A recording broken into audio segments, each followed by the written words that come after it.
세상을 바라보는 발칙한 시선, 발칙한 경제입니다. 오늘도 재밌는 경제 이야기 들려드리겠습니다. 안녕하세요. 상식주의자 권순우 기자입니다. 최근 미국 연준이 이제 확실히 물가, 인플레이션에 대응하겠다는 포지션을 잡은 것 같아요. 아무래도 긴축에 대한 전망이 좀 우세하다 보니까 그 미국 주가도 그렇게 조금 안 좋은 모습을 좀 보이고 있는 것 같아요. 그래서 미국의 연준의 인플레이션에 대한 우려와 그 테이퍼링 전망에 대한 이야기를 함께 나눠보도록 하겠습니다. 오늘은 코트라 해외시장 뉴스를 리포트를 토대로 할 건데요. 최근에 보니까 코트라 해외시장 뉴스가 홈페이지를 개편했습니다. 해외 경제 뉴스 정보 드림, 약자로 해드림 플랫폼.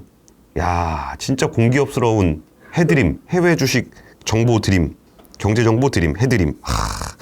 뭔가 되게 높으신 분이 만든 것 같은 이름이죠.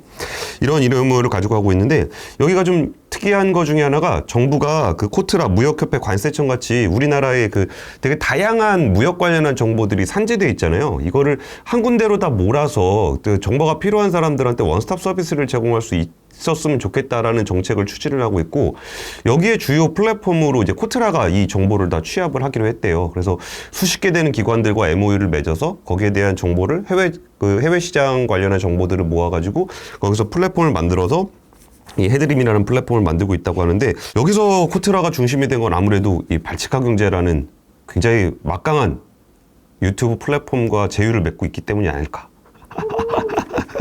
라고 농담을 해봤습니다. 어쨌든 우리 기업들의 해외시장 진출을 돕는 다양한 경제 정보를 모아서 제공을 한다고 하니까 해드림 플랫폼에 많은 분들도 참여해보시면 좋을 것 같습니다. 오늘 소개해드릴 리포트는 미국 연준의 인플레이션 우려와 테이퍼링 전망이라는 제목의 미국 디트로이트 무역관의 고우백 님이 작성하신 리포트입니다. 고우백. 뒤로 간다는 얘기는 아니겠죠? 예, 어쨌든 중앙은행은 물가 안정과 고용 안정이라는 목표를 가지고 있습니다. 일단 옛날에는 중앙은행들이 물가 안정을 중심으로 했어요. 한국은행 딱 가면 거기 현판에 물가 안정 이렇게 써 있거든요. 그거 보면은 여기가 우리 또 어머님들이 장바구니 물가가 힘들 때 물가를 잡아주시는 역할을 하는가라고 하겠지만, 사실 뭐 그런 건 아니고, 이렇게 돈을 너무 많이 풀거나 돈을 너무 많이 줄이거나 하게 되면은, 돈을 많이 풀게 되면은 물가가 올라가고 전반적인 경제에 부담이 되기 때문에 이런 인플레이션 파이터로서의 중앙은행의 역할이 좀 있었습니다. 근데 물가 안정 하나만을 목표로 계속 가다 보니까 금리가 낮은 상태로 계속 유지가 되고 있을 때는 별로 할 일이 없다는 거죠. 그러면서 또 한 가지 미션을 갖게 된 게 고용 안정입니다. 이게 고용이라는 것이 사람들한테 미치는 영향이 굉장히 중요하기 때문에 물가뿐만 아니라 또 다른 지표인 고용까지 같이 책임져주는 그런 역할을 중앙은행들의 역할로 가지고 있어요. 근데 제롬 파월 연준 의장이 이번에 연임을 하게 되면서 테이퍼링을 공식화하기로 했습니다. 뭐 테이퍼링이라는 거는 그동안 금리를 가지고 조정하는 것뿐만이 아니라 자산 매입, 시장에서 자산을 매입한다라는 얘기는 뭐냐면 시장에다 돈을 준다. 내가 물건을 샀으니까 돈을 주겠죠. 그러면서 돈을 계속적으로 공급하는 그런 역할을 하던 것이 자산 매입인데, 요거를 점점 내가 돈을 풀던 거를 좀 줄여 나가겠다. 이게 테이퍼링입니다. 이거를 공식적으로 하겠다고 하고 있고, 이게 금리를 인상하기에 앞서서 테이퍼링을 진행을 함으로써 자산 매입을 좀 축소해서 지금의 완화 정책을 완화한다. 그럼 말이 좀 이상하긴 한데 약간은 좀 더 긴축적인 모습을 좀 보이겠다는 정책을 쓰고 있는 겁니다. 근데 사실 그 고용시장, 미국의 고용시장이 그렇게 녹록한 상황은 아니에요. 미국 노동부에 따르면 11월에 21만 개의 비농업 일자리가 새로 일자리가 만들어졌는데, 이게 21만 개는 시장 전망치인 54만 6천 개, 그러니까 시장에서는 54만 6천 개 정도의 일자리가 생길 거야 라고 생각을 했는데, 실제로 생긴 일자리는 21만 개밖에 안 되는 거예요. 그러면 생각했던 전망의 40%를 하회한다. 와, 이게 실적을 전망했는데 40%가 못 나왔다 그러면 완전히 그 어닝 쇼크, 진짜 주가 폭락, 이 정도의 충격을 좀 줄 수 있을 정도로 그 일자리가 많이 안 생겼는데, 이거는 작년 12월 이후에 가장 적은 일자리 상승입니다. 이게 올해 추가된 비농업 일자리는 평균 55만 5천 개입니다. 이거는 2020년 1월과 비교하면 약 3%, 360만 명의 비농업 고용수가 감소한 겁니다. 고용이 굉장히 안 좋은 상황, 일자리가 많이 안 생기고 있는 상황입니다. 그러면은 일자리가 많이 안 생긴다 그러면 중앙은행은 어떤 역할을 해야 하는가? 당연히 경제를 활성화하기 위해서 완화적 통화 정책, 뭐 금리를 낮춘다거나 아니면 돈을 더 많이 푼다거나 이런 정책을 써야 되는 고용 지표가 나타나고 있는 거예요. 여기서 좀 특이한 거는 요즘에 미국에 일할 사람이 없다라는 얘기들 좀 많이 들어보셨을 것 같은데 이제 코로나19를 겪으면서 내가 어느 정도 퇴직 연령이 되신 분이 아유, 뭐 그동안 뭐 힘들게 살았는데 한 1년 놀아보니까 굳이 내가 뭐 여기서 1년 더 일해서 뭐 하냐. 그래서 고령자들의 조기 은퇴가 굉장히 많이 나타나면서 이게 백신 접종이 좀 되고 락다운이 풀리고 했는데 노령 노동자들이 일자리로 복귀하지 않는 모습이 나타나고 있고 또 보조금, 정부에서 재난지원금 같은 걸 충분히 많이 풀어버리니까 이 생산 가능 인구라고 불리는 충분히 일을 해야 되는 분들도 굳이 일자리로 돌아오지 않는 뭐 저처럼 유튜브를 하고 있을 수도 있고요. 그러면서 일자리를 구하는 사람 자체가 좀 줄어드는 겁니다. 그러다 보니까 이제 실업률이라는 게 지금 굉장히 낮은 수준으로 유지가 되고 있어요. 미국에서 실업률이라는 거는 구직 활동을 하고 있는데 일자리를 못 구한 사람. 요게 실업자거든요. 근데 구직 활동을 안 하면 실업자로 안 잡힙니다. 그래서 지금 미국의 실업률이 10월에 4.6%, 11에 4.2%로 1년 전 6.7%에 비해서 급격히 낮아져 있는 수준이 유지가 되고 있어요. 되게 신기하죠? 고용을 해야 되는 일자리 숫자는 생각보다 많이 늘어나지 않고 그것도 많이 늘어나지 않고 한 생각했던 것보다 절반밖에 안 늘어나는데 실업률은 굉장히 낮은 수준으로 유지가 되고 있는 굉장히 아이러니한 상황입니다. 여기에 더해서 일단 아까 제가 이제 사람이 없다는 말씀을 좀 드리다 보니까 그러니까 사람이 없으니까 임금이 계속 오르고 있어요. 진입이 부럽죠. 11월 달에 시간당 평균 임금이 31달러를 기록을 했는데 평균, 그러니까 전년 동기 대비 4.8%가 올라갔습니다. 그리고 임금과 혜택을 더한, 그러니까 임금 플러스 베네핏, 그러니까 복지 같은 것까지 다 포함한 고용 비용 지수가 3분기에 2분기 대비 1.3%가 상승을 했는데 이는 2001년 이후 가장 빠른 상승세를 나타내고 있습니다. 되게 이상하죠? 일자리가 많이 생겨나지 않았는데 일할 사람이 없어갖고 임금이 올라가고 있는 모습, 이런 게 지금 나타나고 있는 게 하나의 단면이에요. 그리고 또 하나는 아까 중앙은행이 봐야 되는 게 고용하고 물가를 봐야 된다고 말씀을 드렸잖아요. 근데 물가는 정말 무서운 수준으로 오르고 있습니다.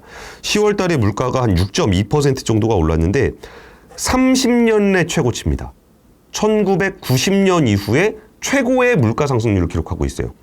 그러면서 여기가 뭐 5개월 연속 5%가 넘었습니다. 그러니까 6.2%가 단기적으로 10월 달에만 나타난 게 아니라 5개월 넘게 5% 넘고서 그 다음 6%. 그게 30년 내 최고치입니다. 소매 판매, 온라인, 레스토랑 소비 지출 굉장히 많이 빠르게 늘어나고 있습니다. 그래갖고 식품과 에너지를 제외한 근원 물가 지수가 4.6% 상승했는데, 그러니까 CPI, 소비자 물가 지수뿐만이 아니라 근원 인플레이션 같은 경우도 1991년 이후에 최고치입니다. 그러니까 이게 굉장히 골치 아픈 거죠. 그러니까 일자리가 많이 늘어나고 있지 않기 때문에 여기에 대응하기 위해서 통화 정책을 쓴다면 완화 정책으로 가야 되고, 물가가 굉장히 높게 가고 있기 때문에 이게 물가가 올라가는 거에 대응하기 위한 통화 정책을 쓰다 그러면 긴축을 해야 돼요. 그러니까 이 두 가지 상황에서 이제 고민을 이제 하게 되는 겁니다. 이 상황에서 연준이 일자리 숫자는 예상보다 늘지 않았지만 낮은 실업률과 높은 인플레이션을 근거로 테이퍼링을 결정했습니다. 그러니까 자산 매입 규모를 축소하는 것을 결정을 했어요.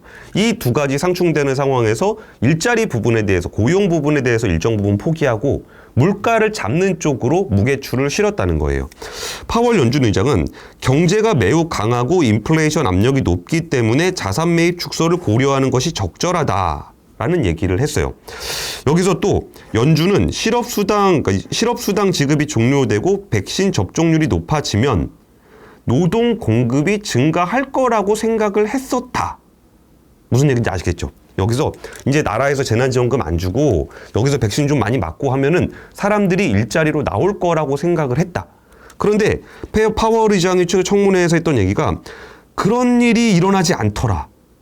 분명히 재난지원금도 안 주고 여기서 백신 맞아가지고 좀 이렇게 약간은 좀 그 코로나19로부터의 위험으로부터 조금은 자유로워졌는데 사람들이 일자리에 복귀를 하지 않고 있고, 파월 의장 얘기입니다. 제가 생각하는 바는 노동시장이 회복하는데 더 오랜 시간이 걸릴 것이고 우리가 팬데믹 이전 경제로 바로 돌아가기 힘들 것이다. 그러니까 우리가 생각했을 때 경제가 이런 정도 수준이 되면은 일자리가 이만큼 만들어져야 되는데 팬데믹 기간 동안 그게 잘 안 되고 있던 것이 팬데믹이 좀 완화가 되면은 다시 옛날로 돌아가서 이 정도 일자리가 만들어질 거라고 우리는 기대를 했었던 거예요.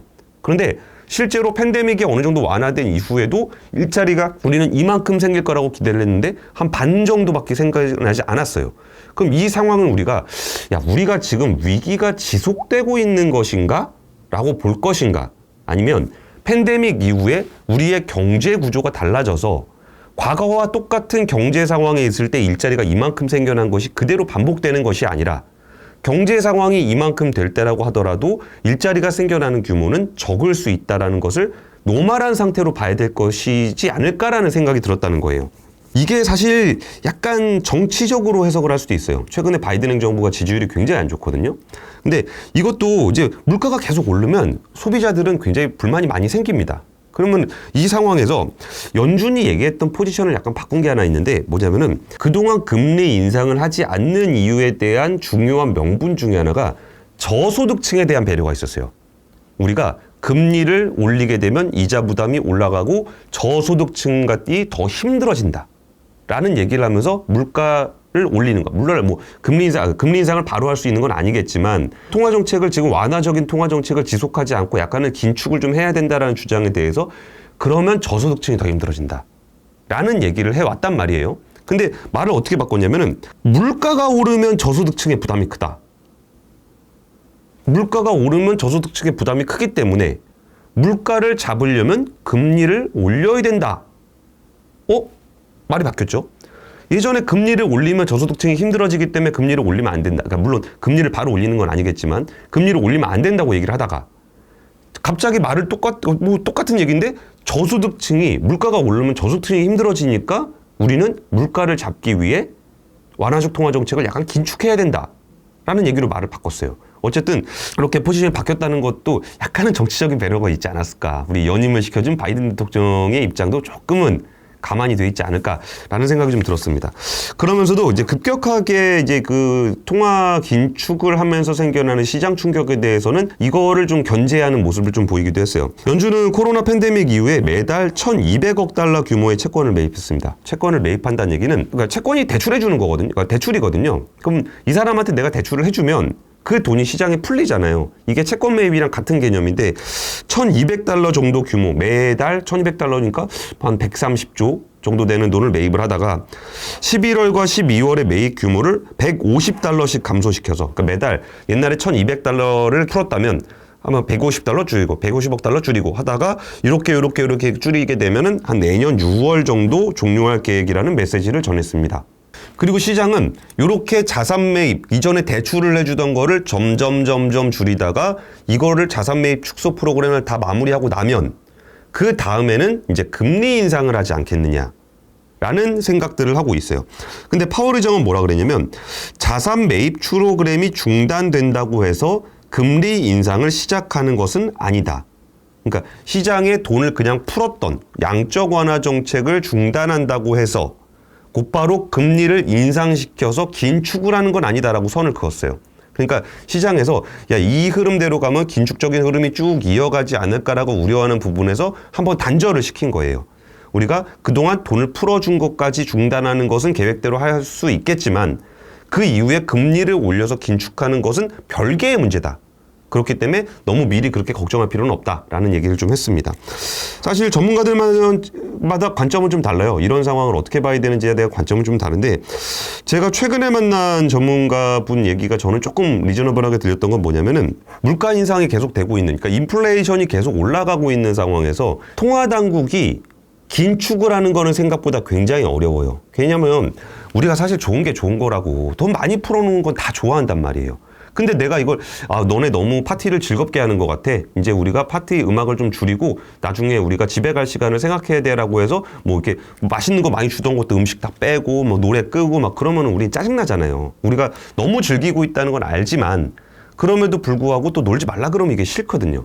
그래서 이걸 긴축하는 것에 대해서 굉장히 좀 정무적 부담이 있습니다. 그러면 여기서 그 완화적 통화 정책을 계속적으로 유지하고 있는 그런 상황들이 이어진다면, 그러니까 브레이너드 같은 경우에 그러니까 한 번도 완화적이지 않은 적이 없었던 사람이로 바뀐다면, 파월에서 바뀌었다면, 오히려 연준이 인플레이션을 관리하는 것을 너무 소극적으로 하는 거 아니냐? 라는 인식이 생긴다면 이건 오히려 금융시장 입장에서는 야 이건 너무 과도한 버블과 시장 관리를 연준이 못하는 것 같아라는 인식을 줄 수 있다는 거예요. 그러니까 물론 시장은 완화적인 통화 정책을 원하지만 그렇다고 해서 이렇게 치솟고 있는 인플레이션을 관리하고 있지 못하다라는 생각을 주게 되면 시장에서는 야 연준이 시장에 대한 관리를 잘 못하고 있는 것 같아라고 해서 신뢰도가 떨어짐으로써 이 시장에 불안정성을 준다는 거죠. 그러면 이전까지 완화전 통화 정책을 가다가 인플레이션이 너무 높게 올라갔을 때 연준에서 야 우리 지금 너무 물가 관리를 안 하는 것 같아서 우리가 물가 관리를 좀 하려고 해 라는 시그널을 준다는 건 반대로 이렇게 개입을 해서 물가를 잡는 와중에 경제가 같이 안 좋아진다 라고 했을 때 유연하게 또다시 통화 정책의 스탠스를 바꿀 수가 있다는 거예요. 그래서 이런 지표들이 나타나고 있을 때 긴축이나 완화나 이런 부분들을 어떤 이렇게 부담을 갖고 하는 게 아니라 유연하게 그런 상황들을 대처할 수 있다면 오히려 금융시장의 안정을 좀 더 주면서 오히려 적절하게 인플레이션을 조절하면서 성장세를 이어갈 수도 있지 않겠느냐라는 약간의 좀 희망적인 메시지예요. 그래서 저는 희망적인 메시지를 좋아하기 때문에 그분의 어떤 인사이트를 전해드리고 싶었어요. 지금의 그 긴축적인 통화 정책이 다소 금융시장에 부담이 될 수는 있겠지만 물가가 너무 올라가는 인플레이션을 거의 방치한 상태로 계속 가는 것보다는 이 정도 선에서 어느 정도 잡아주는 그런 스탠스를 취하는 것이 장기적인 관점에서 물가를 안정시키고 경제 성장을 좀 더 지속 가능하게 꾸준하게 가져갈 수 있다는 측면에서 좀 더 바람직한 모습이지 않을까라는 생각을 해봤습니다. 오늘은 코트라 해외시장 뉴스 헤드림과 함께했던 발칙한 경제인데요. 미국 연준의 인플레이션 우려와 테이퍼링 전망이라는 제목의 미국 디트로이트 무역관 고우배님의 리포트를 기반으로 해서 작성을 해봤습니다. 오늘 준비한 얘기는 여기까지고요. 지금까지 발칙한 경제였습니다. 감사합니다.